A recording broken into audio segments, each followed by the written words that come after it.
नमस्कार, मैं रवीश कुमार। आज 11वां दिन है जब पेट्रोल और डीजल के दाम लगातार बढ़े हैं। इनकी कीमतों के बढ़ने से परेशान आत्माओं से एक प्रश्न है, परेशान आप हैं तो प्रदर्शन दूसरा क्यों करे? वैसे दूसरे को भी करना चाहिए, लेकिन यह सवाल इस संदर्भ में है कि कई लोग लिख रहे हैं कि विपक्ष कहां है, जैसे तेल के दाम विपक्ष के प्रदर्शन ना करने के कारण बढ़ रहे हों। जब भी तेल के दाम बढ़ते हैं विपक्ष की खोज बढ़ जाती है। ऐसा क्यों होता है? क्या वाकई विपक्ष ने कुछ नहीं कहा और कुछ नहीं किया, या जनता के बीच ही यह मुद्दा नहीं है, या फिर मीडिया जनता के बीच जाना ही नहीं चाहता है?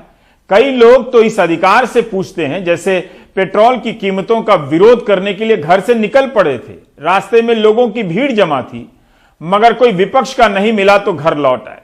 अच्छी बात है कि पेट्रोल और डीजल के दाम बढ़ने से विपक्ष की खोज होने लगती है, सरकार की नहीं होती है।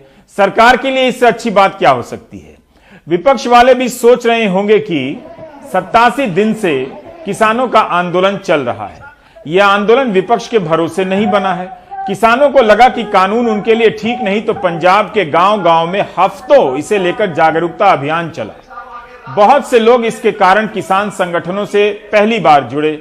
लोगों का दबाव किसान संगठनों पर बनने लगा और आंदोलन दिल्ली की सीमाओं पर पहुंचते पहुंचते ऐलान करने लगा कि उनके बीच राजनीतिक दल के नेताओं को नहीं बुलाया जाएगा।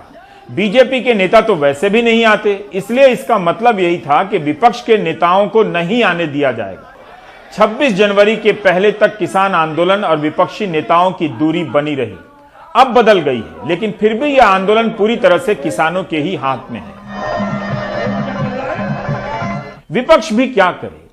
कई हफ्ते तक समझ नहीं आया कि किसान तो चाहते नहीं कि हम वहां जाएं, तो ट्विटर से लेकर सदन में ही बयान देते रहे, भाषण देते रहे। अब पेट्रोल डीजल के दाम बढ़े हैं तो विपक्ष की खोज हो रही है। अभी अभी भगाए जा रहे थे, अभी अभी बुलाए जा रहे हैं। पता चलता है कि नागरिक विपक्ष की भूमिका को लेकर कंफ्यूज है और विपक्ष नागरिक से दूर है।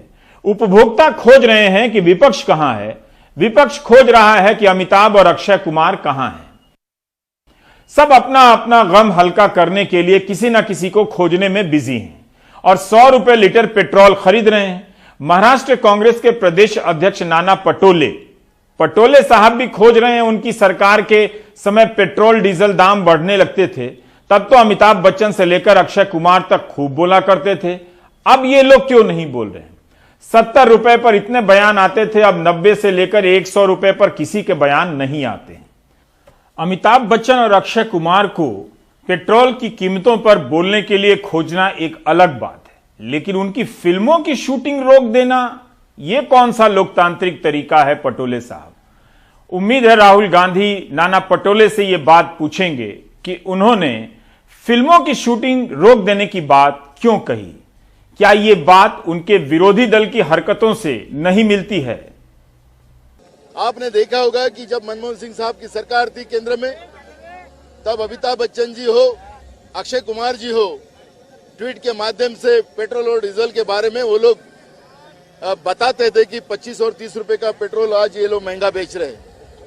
आज अंतर्राष्ट्रीय बाजार में कच्चे तेल के दाम कम होने के बाद भी जिस तरह से डीजल पेट्रोल के दाम बढ़ाकर, गैस के दाम बढ़ाकर हिंदुस्तान की जनता के जेब काटने का महापाप भाजपा की, नरेंद्र मोदी की सरकार जो कर रही है, आप क्यों नहीं बोल रहे हैं?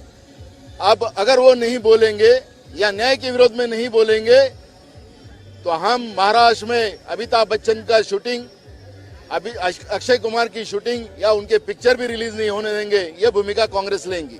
सरकार के लिए यह अच्छा है कि पेट्रोल और डीजल के दाम बढ़ने पर जनता विपक्ष को खोजती है।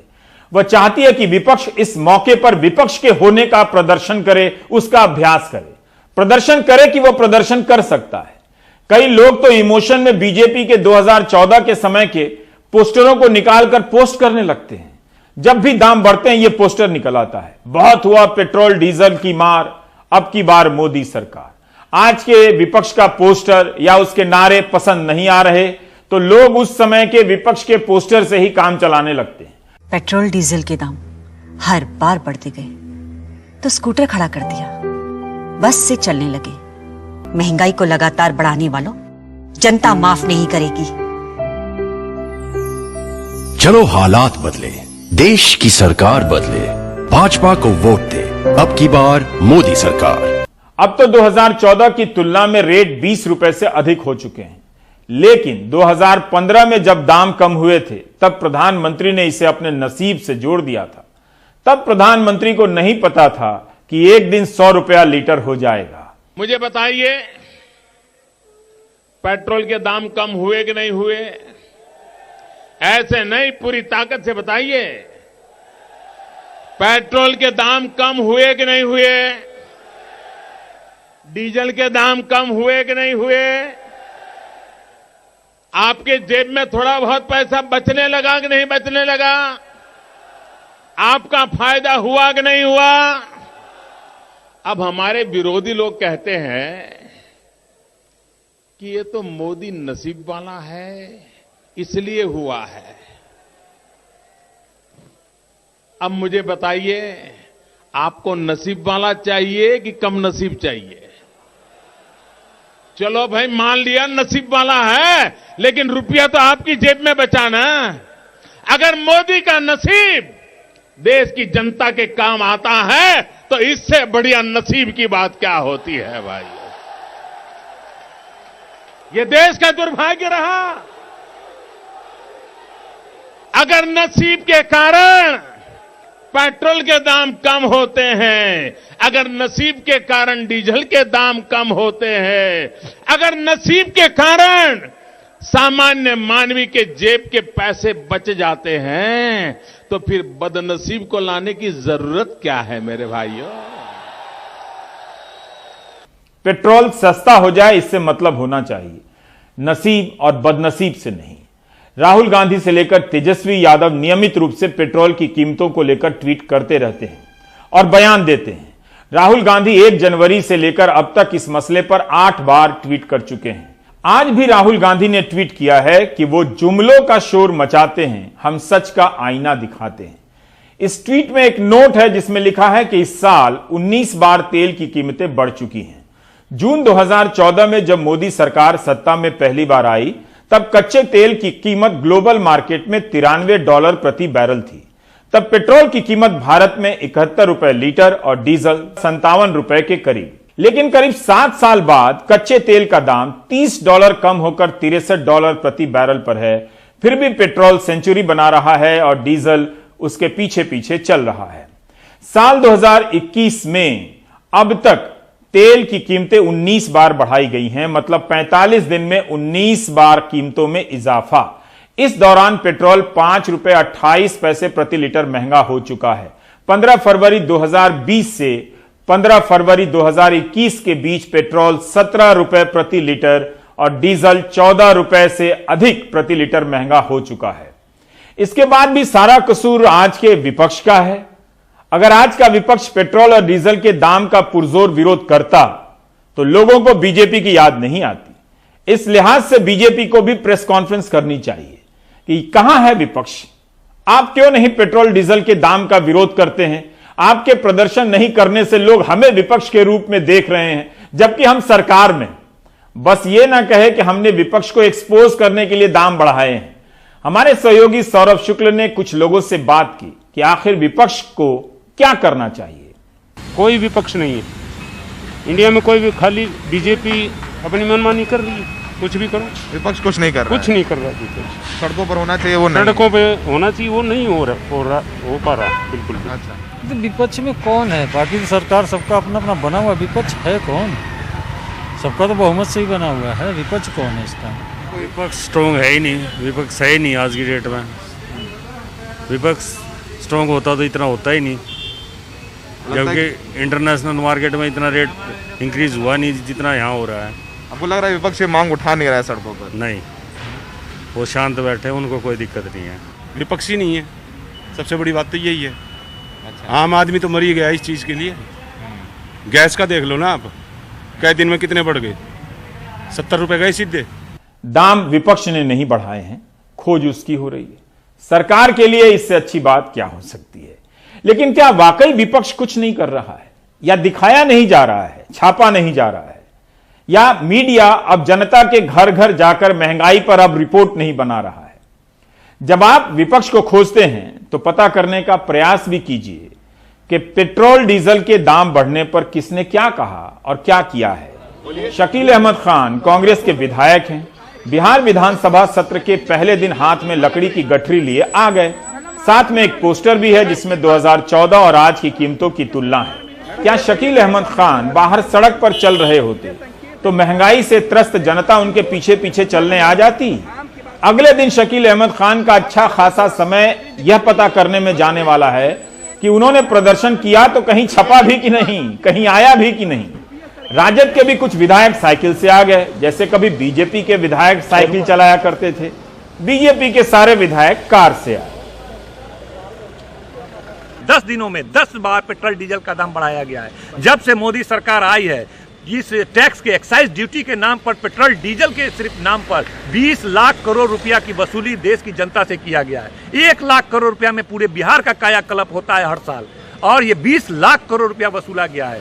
और हर लोग जो मध्यम वर्ग के लोग हैं, गरीब लोग हैं, तमाम लोग प्रभावित हुए हैं, क्योंकि ट्रांसपोर्टिंग का चार्ज दुगुना 2.5 गुना हो गया है, जिसकी वजह से गरीब गुरबा भी जो सामान खरीद करके उपयोग करते हैं, उन तमाम चीज़ों का दाम 1.5 गुना, 2 गुना, 2.5 गुना बढ़ गया है। और लोग त्राहिमाम कर रहे हैं। इसलिए हम मांग करते हैं कि 2014 में जो महंगाई की सरकार थी, उतना भी अगर रेट आप कर दीजिएगा तो बिहार की जनता, देश की जनता को बहुत राहत होगी। हम आज के इस विधानसभा में इस प्रोटेस्ट के माध्यम से न केवल मोदी सरकार बल्कि नीतीश सरकार से भी कहना चाहते हैं कि स्टेट का भी एक टैक्स होता है, अगर उसमें भी राहत अगर नीतीश कुमार की सरकार दे दे तो बिहार की जनता को बड़ी राहत होगी। महंगाई और रोजगार राजनीतिक मुद्दा नहीं है।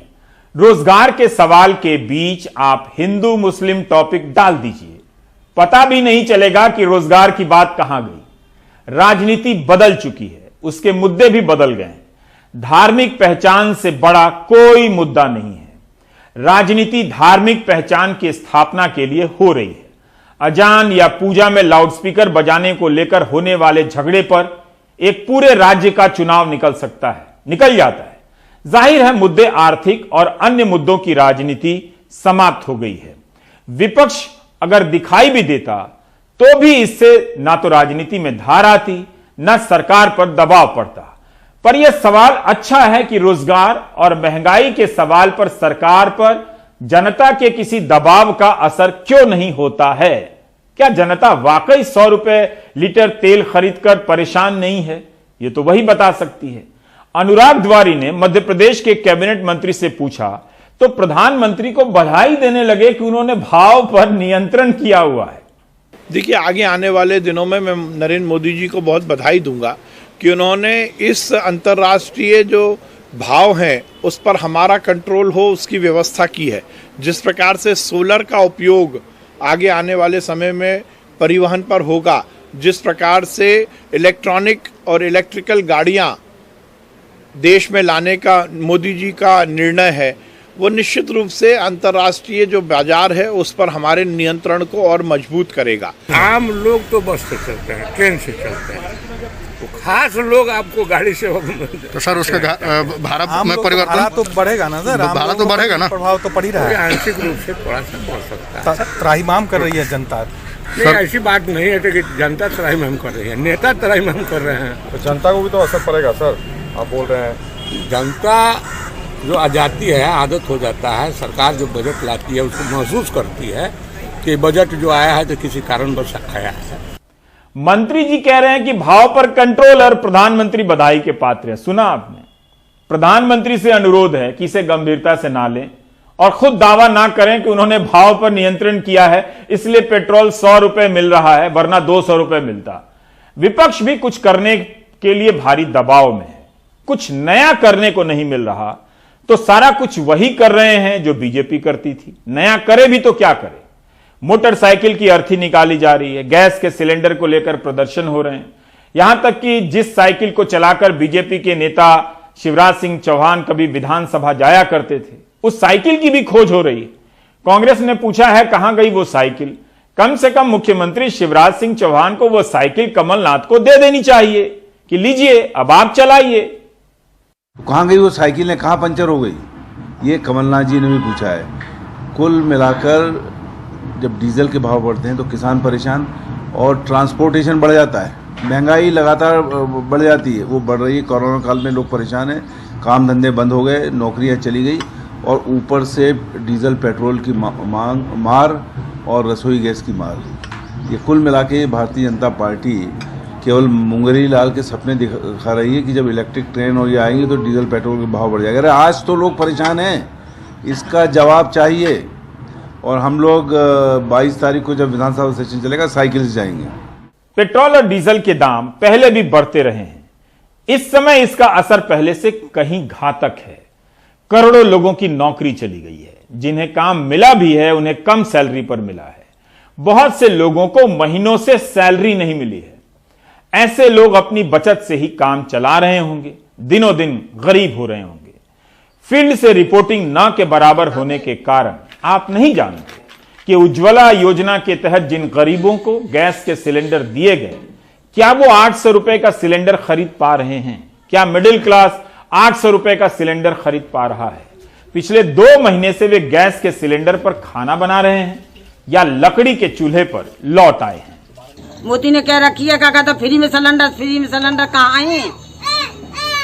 हम कहा कहते चूल्हो जला रहे हैं, कहा 50 रुपए कंडा ला बताएं जब रोटी बनाता है, कहाँ से ले हमें 800 रुपया? पहले 500 550 का आकर तो भरवा ले गए, अब महंगा होगा तो कहाँ से भरवाए? 750 रुपए न होते। ये खाली रखा है? हाँ खाली है। क्यों? अब क्या करे बता, जब महंगाई इतनी हो गया है तो अब मंदा हो जाए तो जब देख लेंगे भरवा का। चूल्हे पे ही काम कर रहे हैं? हाँ चूल्हे पे कर रहे हैं भैया हम तो चूल्हे पे काम चला लेते हैं। पेट पालने बाहर हो रहे, बताओ क्या करें, इतना महंगा कौन भरवाएगा? तो इस मारे भरवाते ही नहीं हम तो 3-4 महीने हो जाते हैं। हमने सोचा ये सस्ता पड़ेगा हमें, जो हमारे पास नहीं था उसके लिए भी, चूल्हे के लिए भी, लेकिन अब देख रहे हैं तो ये भी महंगा है जो हम नहीं कर पा रहे हैं इस चीज को। कब से नहीं भरवाया आपने? 3 महीने हो गए हमें। परेशानी आपकी है तो प्रदर्शन भी आपको ही करना चाहिए, उसके बाद ही दूसरे आएंगे। विपक्ष को तो साथ देना ही चाहिए। अब देखिए, मध्य प्रदेश के जबलपुर में एक प्रदर्शन चल रहा है। यह प्रदर्शन विपक्ष का नहीं है, ना ही उसके आने के इंतजार में रुका है, वहां के नागरिकों का प्रदर्शन है। जरूर इन प्रदर्शनों में सवाल होना चाहिए कि आखिर विपक्ष के सवाल जंगल, जमीन, हवा को लेकर क्यों नहीं बनते जो नागरिकों के सवाल बनते हैं।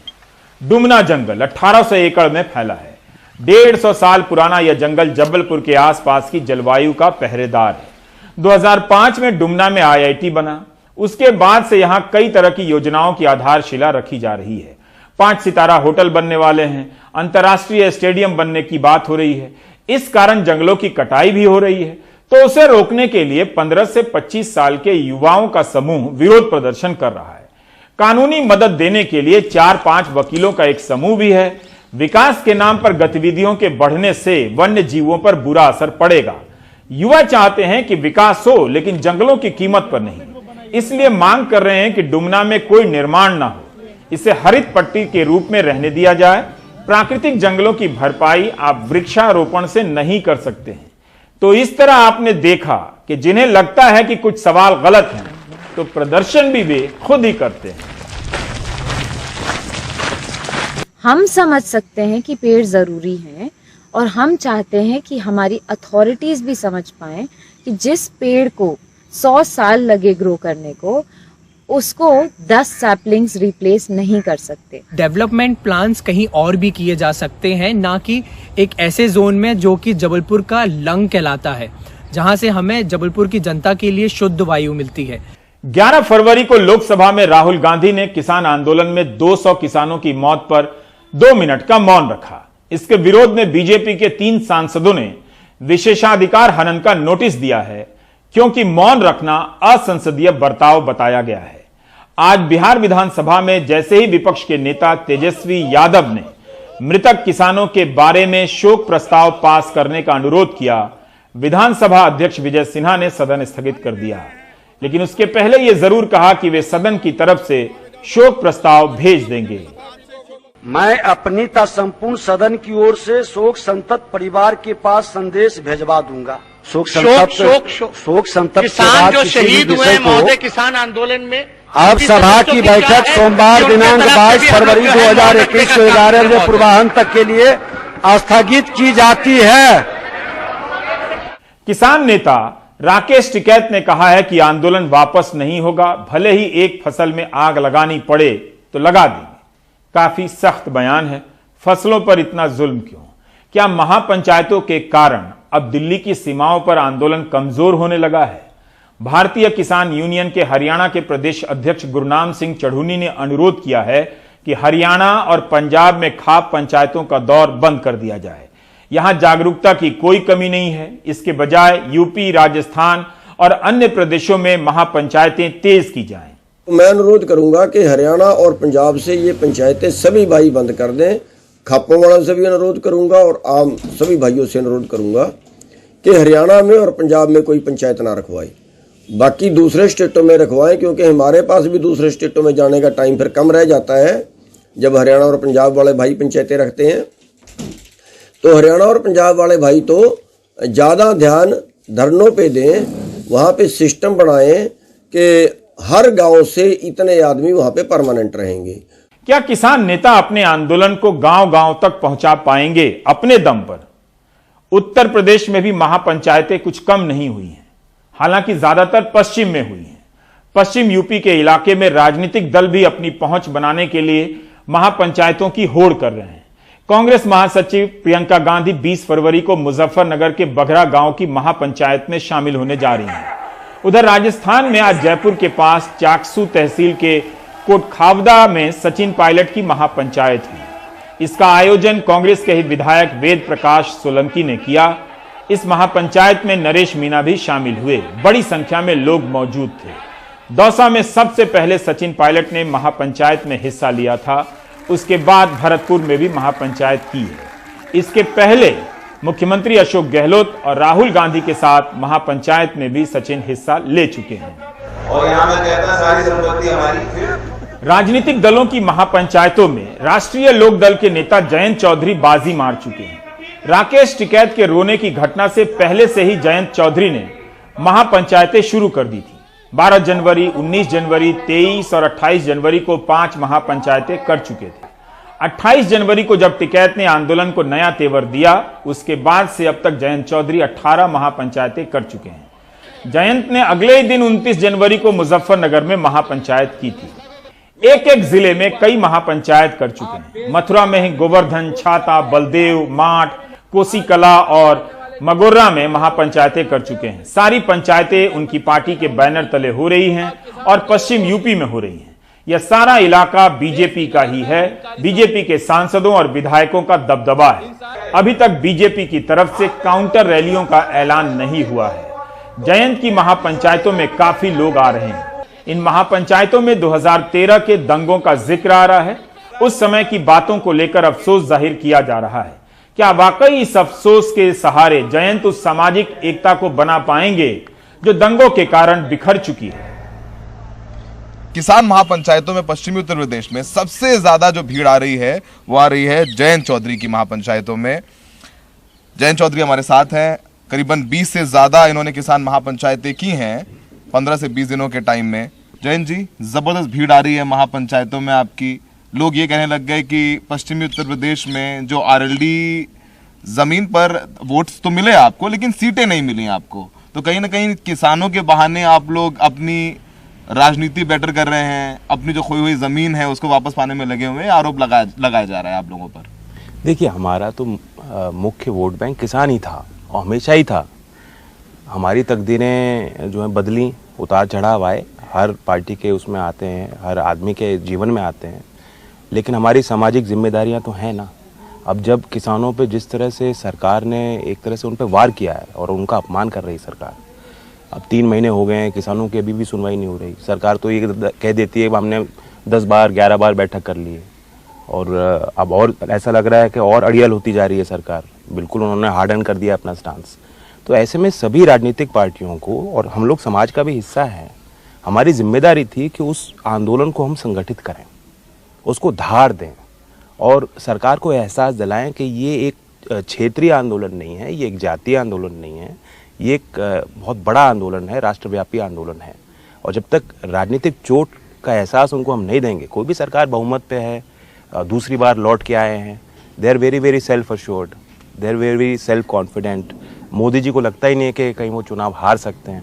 उस आत्मविश्वास को जब तक हम नहीं हिलाएंगे तब तक नागरिकों की बात, किसानों की बात, छात्रों की बात, कल को कोई और आंदोलन होगा उनकी सुनवाई ढंग से ये सरकार करने वाली नहीं है।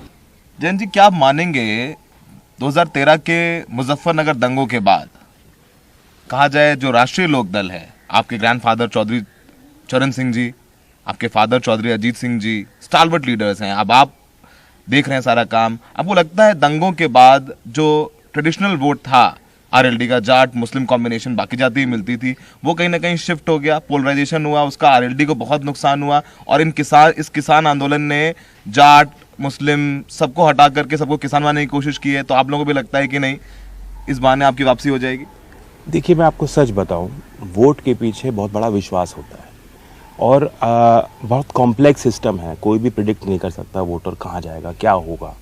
बड़े बड़े पंडित आते हैं, स्टूडियो में बैठते हैं, अनुमान कोई भी नहीं कर सकता, हम लोगों को भी नहीं पता रहता। और आजकल तो स्थितियाँ ये हैं कि आपकी सभाएं बहुत बड़ी होती हैं, लोग हाथ उठाते हैं, लेकिन ऐन वक्त पे क्या चीज़ हो जाए, तो बहुत डायनामिक सिचुएशन है। लेकिन फिर भी मैं मानता हूँ कि वे कम्युनिटीज़ वो साथ में वोट करती हैं जो एक दूसरे पे विश्वास करें। निश्चित तौर पे जब हिंसा हुई और आपस में ही हिंसा हुई, उसका प्रभाव सोशल फैब्रिक पे पड़ा, वहाँ के जीवन पर पड़ा, वहाँ के व्यापार और व्यवसायों पर पड़ा और वहाँ के राजनीति पे भी पड़ा। वह हमारा गढ़ था मुजफ्फरनगर, और इसलिए वक्त लगा उन चीज़ों को फिर जो बिखेर दिए गए, उन रिश्तों को, उन धागों को हमने फिर समेटा है। और अच्छी बात ये, अच्छे संकेत हैं। सरकार को बुरा नहीं मानना चाहिए, आज उनका विरोध हो रहा है, लेकिन अगर हम सब लोग सरदार हों, हिंदू हों, मुसलमान हों, सब कास्ट के लोग आ रहे हैं और कह रहे हैं हमारी पहचान खेती से है या हमारी पहचान गांव से है, यही असली भारत है। सर, आपकी तमाम महापंचायतों में हमने देखा तमाम बुजुर्ग लोग हैं जो हाथ जोड़ के आपसे माफी मांग रहे हैं कि नहीं देखिए हमने आपका साथ नहीं दिया, अब हम जाग गए हैं, नमक लेकर ये कस्में खा रहे हैं कि हमने जो छोड़ दिया था चौधरी साहब को, हम चौधरी साहब के साथ में। हमने देखा है लोग भावुक हो रहे हैं, आपसे हाथ जोड़ के माफी मांग रहे हैं, तो फिर जाहिर सी बात है ना, वो तो आपसे कह रहे हैं देखिए भैया हम बीजेपी के साथ चले गए थे, हमसे गलती हो गई, हम आपके पास वापस आ रहे हैं। तो इसका राजनीतिक लाभ तो मिल रहा है अजीत सिंह जी को और आपको। बिल्कुल मिल रहा है, उसमें कोई बुराई नहीं है।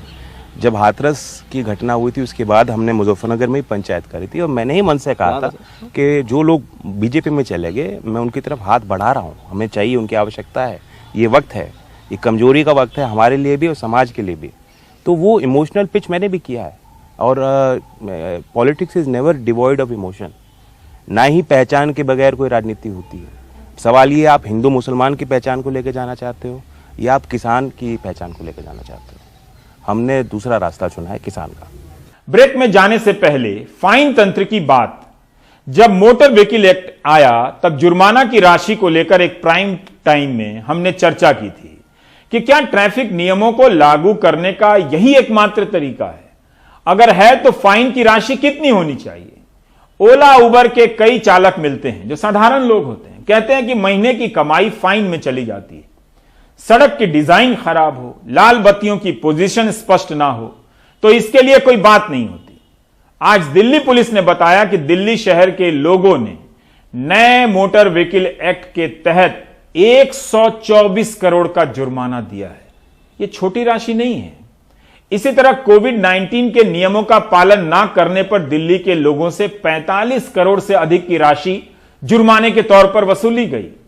169 करोड़ रुपए फाइन के रूप में जनता से लिए गए। फाइन देने वाले सभी अमीर तो नहीं होंगे। हम धीरे धीरे फाइन तंत्र में बदलते जा रहे हैं। फाइन का एक मकसद यह भी है कि व्यवस्था बेहतर हो। क्या गरीब जनता की जेब से 225 करोड़ निकालकर वो मकसद पूरा हुआ? क्या 225 करोड़ छोटी राशि है? ब्रेक के बाद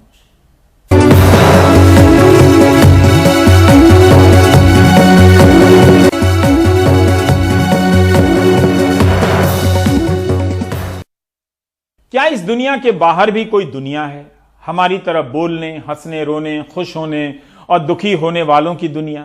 यह सवाल कवियों, लेखकों, फिल्मकारों से लेकर वैज्ञानिकों तक को सदियों से लुभाता रहा है। इंसान ने बार बार इस दुनिया के बाहर झांकने की कोशिश की। रूस के यूरी गागरिन 1961 में जब पहली बार आसमान में उतरे तो लगा कि अब वाकई आसमान भी इंसान की मुट्ठी में है, उसके पांव तले आ गया है। 1969 में जब अमेरिकी अंतरिक्ष यात्री नील आर्मस्ट्रांग ने चांद पर कदम रखे तो उन्होंने इसे अमेरिका की नहीं इंसानियत की बड़ी छलांग बताया। One giant leap for mankind. तब से अब तक 50 साल हो गए हैं, इंसान आसमान के कुएं में झांकता रहा है। दुनिया चांद के आगे मंगल और शनि तक के चक्कर काट रही है। भारत भी 7 साल पहले मंगल की कक्षा छू चुका है। बेशक 2019 में चांद पर हमारा लैंडर उतरते उतरते रह गया, लेकिन ऐसी नाकामियां ही आने वाली कामयाबियों का रास्ता भी खोलती हैं। दुनिया भर में आसमान छूने की कोशिशें हार हार कर ही आगे बढ़ी हैं। आज का दिन भी इस सिलसिले की एक अहम कड़ी के तौर पर आया है। अमेरिका का एक रोवर परसिवियरेंस आज मंगल की सतह पर उतरा है। कोशिश फिर वही देखने की है, कहीं मंगल पर भी जीवन की कोई धुकधुकी तो नहीं है, कहीं कोई सांस लेता हुआ जीव, कहीं हिलता डुलता हुआ कोई बहुत सूक्ष्म प्राणी वहां है या नहीं। अंतरिक्ष के विशाल अनंत आंगन में फैली हजारों आकाश गंगाओं के बीच किसी धूल कण सी ये धरती अपनी किसी बहन को खोज रही है, और यह कविता हमारा विज्ञान लिख रहा है। धरती से 20 करोड़ किलोमीटर दूर मंगल की 3.5 अरब साल पुरानी चट्टानों की नींद में अचानक एक खलल पड़ा, जब धरती से आया एक मेहमान वहां ज्वालामुखी की राख और धूल से भरी चट्टानों के बीच एक झटके से कूदा। तब भारत में रात के 2:30 बजे थे। नासा का बनाया परसिवरेंस नाम का ये रोवर जेज़ेरो क्रेटर पर उतरा, जो करीब 50 किलोमीटर चौड़ा है। इससे 7 मिनट पहले ये 20,000 किलोमीटर प्रति घंटे की रफ्तार से मंगल के वातावरण में दाखिल हुआ था। इस घर्षण से उठी आग से बचाने के लिए इसमें एक हीट शील्ड थी। फिर इससे एक बास्केटबॉल के मैदान के आकार का सुपरसोनिक पैराशूट निकला, जिसने इसकी रफ्तार घटाई और फिर एक स्काई क्रेन की मदद से ये सतह पर उतरा। मंगल पर इसके उतरने का पहला सिग्नल बिल्कुल प्रकाश की गति से धरती की ओर चला और करीब 11 मिनट बाद धरती तक पहुंचा। आधी रात के बाद की या सुबह से पहले की ये कामयाबी अभी शुरू हुई है। परसिवरेंस मंगल की सैर के लिए नहीं गया है, वहां उसे रुकना है। वो वहां तब तक रुकेगा जब तक मंगल सूर्य की पूरी एक परिक्रमा नहीं कर लेता, यानी मंगल के पूरे 1 साल। धरती के हिसाब से जोड़ें तो ये करीब 2 साल वहां रहेगा। उसे वहां जीवन की संभावना देखनी है। ये देखना है कि किसी सुदूर अतीत में वहां जीने लायक स्थितियां थीं या नहीं, या आने वाले कल को होंगी या नहीं। जीवन की स्थितियों का मतलब मनुष्य जैसे प्राणी नहीं, बल्कि वे बहुत सूक्ष्म माइक्रोब जो सही माहौल मिलने पर पनप सकते हैं। इस काम के लिए वो कई उपकरणों से लैस है। रोवर में एक ड्रिल है जो वहां सबसे संभावनाशील चट्टानों और मिट्टी के नमूने जुटाएगा। इन्हें वो मंगल की सतह पर एक जखीरे में रखेगा। भविष्य में कोई यान इन नमूनों को धरती पर लाएगा। इसे भावी मंगल मिशन की चुनौतियों से निपटने के लिए तकनीक और जानकारी जुटानी है। ये भी देखने की कोशिश होगी कि मंगल के वातावरण से ऑक्सीजन पैदा किया जा सकता है या नहीं। भारत के लिए अमेरिका के इस मंगल मिशन का एक और पहलू है। भारत की एक बेटी इस मिशन में अहम भूमिका अदा कर रही है। स्वाति मोहन साल भर की थीं जब वो भारत से अमेरिका गईं। 9 साल की उम्र में स्टार ट्रेक देखकर अंतरिक्ष में उनकी दिलचस्पी पैदा हुई। हालांकि 16 साल तक वो बच्चों की डॉक्टर बनना चाहती थीं। उन्होंने कॉर्नेल यूनिवर्सिटी से मैकेनिकल एंड एरोस्पेस इंजीनियरिंग में ग्रेजुएशन किया। MIT से एरोनॉटिक्स में मास्टर्स और PhD की। उन्होंने कैसिनी मिशन में भी काम किया है। मौजूदा मिशन में वो रोवर का एटीट्यूड कंट्रोल सिस्टम देख रही हैं। 60 के दशक से अब तक मंगल के लिए करीब 60 यान चले हैं। इनमें से कामयाबी बस 5 को मिली है। अब सबकी नजर परसिवरेंस पर है। उसके कैमरे ने वहां से तस्वीरें भेजनी शुरू भी कर दी हैं। देखें ये तस्वीरें कौन सी नई दुनिया हमारे लिए खोलती हैं।